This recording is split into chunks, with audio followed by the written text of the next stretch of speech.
Hi, guys. What's going on? Happy Friday night. We got a Friday night news dump, a big one. And I've got my buddy Mike Silver right next to me. This story, Brock Purdy. There's no actual There's no actually split. We're on the same coast.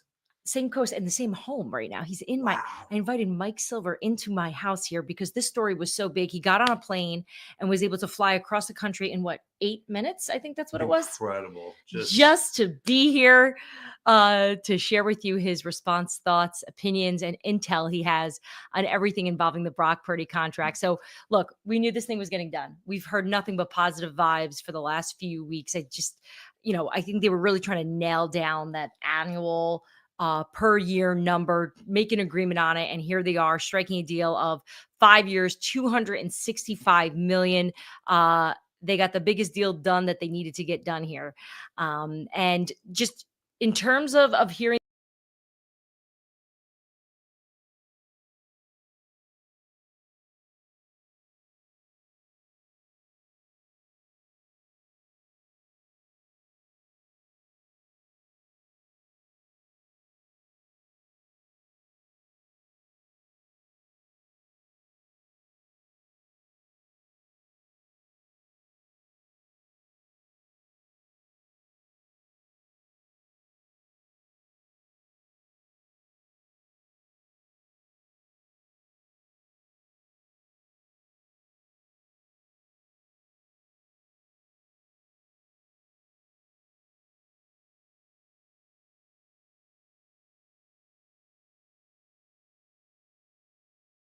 last year, and I think he's at his best when he doesn't try to carry the team, so it's kind of a conundrum. But a couple things here. Number one, Kyle Shanahan made the decision that they want to commit to Brock Purdy before Christmas of 2022.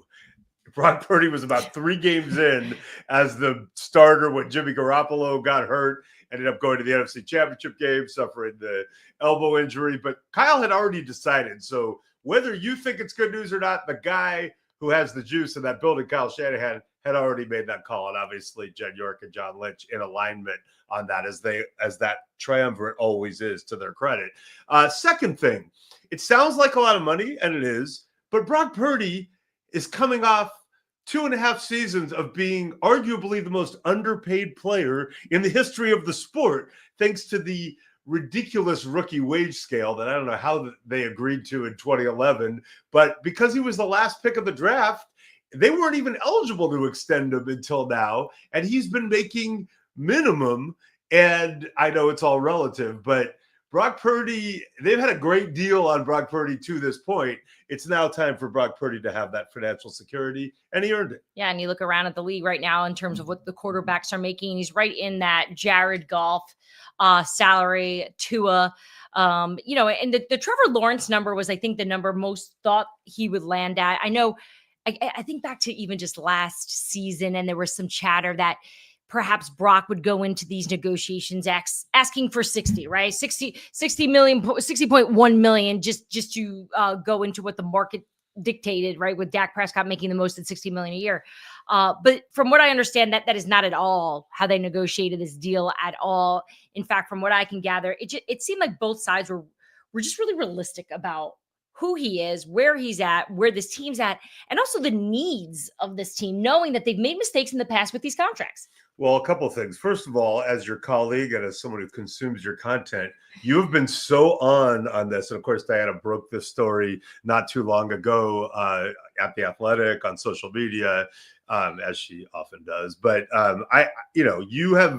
you've been telling me very clearly how you think it's going down for months, and that is exactly how it went down. It was always going to happen around this time, and they wanted to get Kittle done first. I think Purdy was the guy. Then they wanted to fall in line, and now I believe we'll see Fred Warner. Probably. Yeah, I think Fred Warner will wind up being the highest paid linebacker in football. Right, he'll probably make a little bit more than Roquan Smith. I could see that happening very soon. So they're getting done. They're getting the business done on the players that they have absolutely prioritized. Well, and you brought up Trevor Lawrence, so I want to jump off there for a second. I think a lot of people would, in football and out of football, would look at Brock Purdy and Trevor Lawrence right now and go, oh, I want Trevor Lawrence over Brock Purdy. He's tall. He's got a great arm. He's the number 1 overall pick of the draft. I knew him in college. He was winning championships. Of course, I'd rather have Trevor Lawrence than Brock Purdy.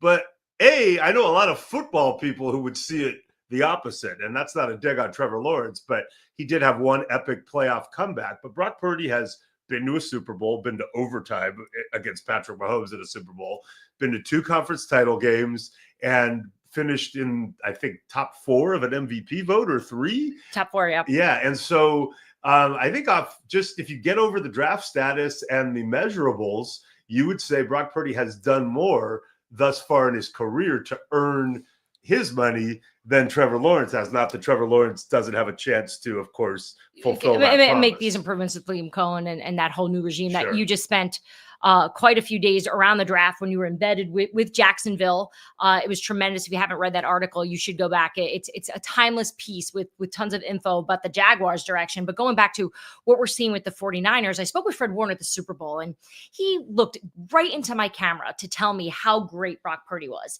and why he should get paid. And I've seen players back their cue before, but this was so genuine. This is the guy. This is who I think can lead us back to a Super Bowl. When you've been in the locker room and you've been around Brock, is there anything that maybe we don't see, feel, hear about Brock that you always notice? Yeah, I mean, he's a killer. Don't let the very amiable personality and the great values that he has as a person lull you into thinking that this guy is not a killer on the field. I remember he told me going into last season, we talked right at the start of training camp, and he talked about having a dominant mindset and a bloody mindset, I think was his word. And everyone was like, whoa, but that's who he is. And I got to be honest, I had some inside info on him. And from my book, The Why Is Everything, which, by the way, Father's Day's coming. I know it's somewhere on your bookshelf. It's on my bookshelf. Maybe it's by your bed. There. Oh, there it is. Right there by my bed. Yes, it's my nightly reading. Because you sleep so much, I'm sure, with your 2 little kids and your phone buzzing. But yeah, I in reporting that book, and it's all in the book, I hope everybody reads this great book about the Shanahan-McVay coaching tree and all its petty splendor. But because I was spending a bunch of time with Mike Shanahan, Kyle's legendary father, in 2022, he started talking to me about Brock Purdy in May and June of 2022. They had drafted him 262nd overall, but Mike Shanahan had watched tape of OTAs and minicamp, and he was like, I see something. And he kept bringing him up. And there's a chapter in the book that's called You Don't Let Him Out. And that quote was from Mike Shanahan to me. Now, it's the day before the 2022 season opener in Chicago, and I'm in Mike Shanahan's hotel room at the JW Marriott the day before, and Trey Lance is now the starter for the Niners. He's about to get his first start as the starter with Jimmy G back as his backup. And we're talking about Trey Lance, and Mike Shanahan again turns the subject back to Brock Purdy. And he says to me, when you have a guy like that in your building, you don't let him out. And I'm looking at him going, I mean, are we talking about Brock Purdy? Because I know I've covered your Super Bowls and you're a brilliant offensive mind. Turns out Mike Shanahan still got it. Probably saw it before anyone, even before the Niners, because they waited till 262 to pick him. They would obviously have taken him sooner.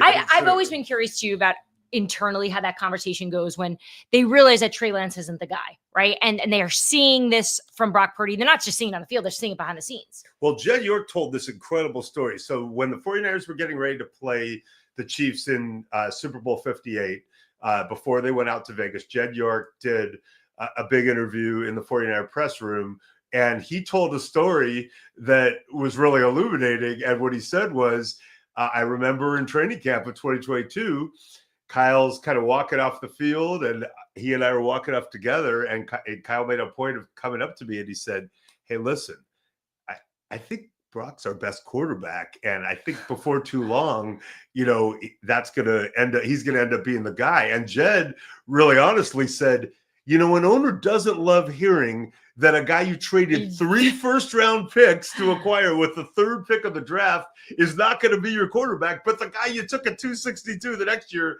is actually better. But Kyle was right. Jed's on board now, and we have what?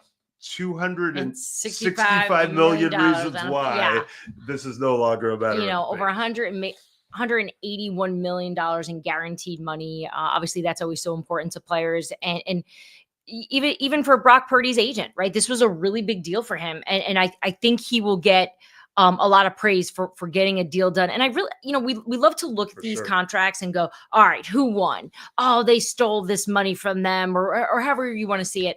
I really think both sides are looking at this as this was really fair. Well, it's what, May 16th? So everybody won. Correct. Fans won. That is a great point. Won, team won, especially the team. They've got this recent history of having these drag on so long. And because he's a quarterback who wants to be in the building doing his thing every day, Brock Purdy won. And you could tell when he showed up for the offseason program, like, hey. That to me, because there were a lot of rumors going around that they were really far apart on the deal. And I'm thinking, no quarterback is showing up for OTAs if they don't feel good about most of the numbers. And I think this was just trying to get it over the goal line. And let me at least assure 49er fans of this, because, I've been around Brock Purdy a lot. I've talked to him a lot. I've observed him a lot. You can say, well, he's not the kind of quarterback who's going to do Lamar Jackson, Josh Allen, Patrick Mahomes things to, carry a team on his shoulders just through his sheer physical skills. But, and again, I think he's better when he doesn't try to do too much, but this is a high level guy. One thing that I can assure everyone, having talked to him a lot and been around him a lot, this guy's not changing.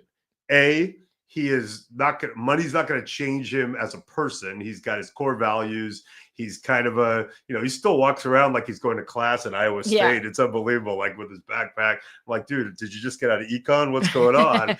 But he's also mindful of I think he wanted to structure a deal that allowed them to stay aggressive, which they really have been. I think Jed York led the league in spending last year and over the last 5 years, but allowed them to stay aggressive with the cap to try to assemble, talent around him. And he will stay that guy who believes that everybody overlooked him his whole life, because they did.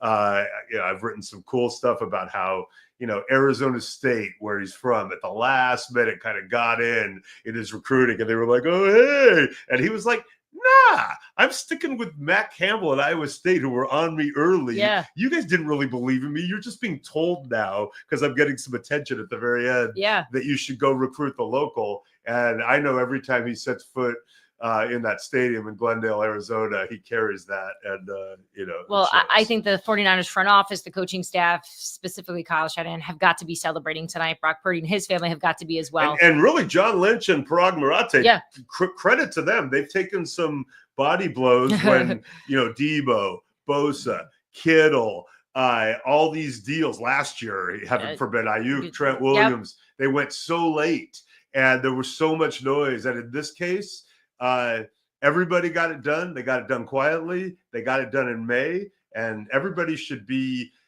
just feeling that ocean breeze and popping bottles. Enjoying it. Yeah. All right, guys.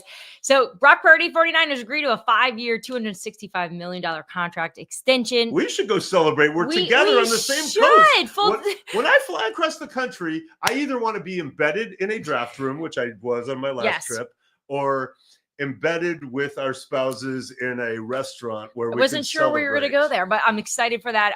Full disclosure, Mike did not fly to New Jersey where we are right now for the Brock Purdy deal. He is here because we are going out to celebrate after a really good, successful season together at the Athletics. So this worked out great. Congratulations to the 49ers fans. Thanks so much for hanging out with us here on Scoop City. We will see you guys next week. Mike, thanks for hanging out. So good. Bye, guys.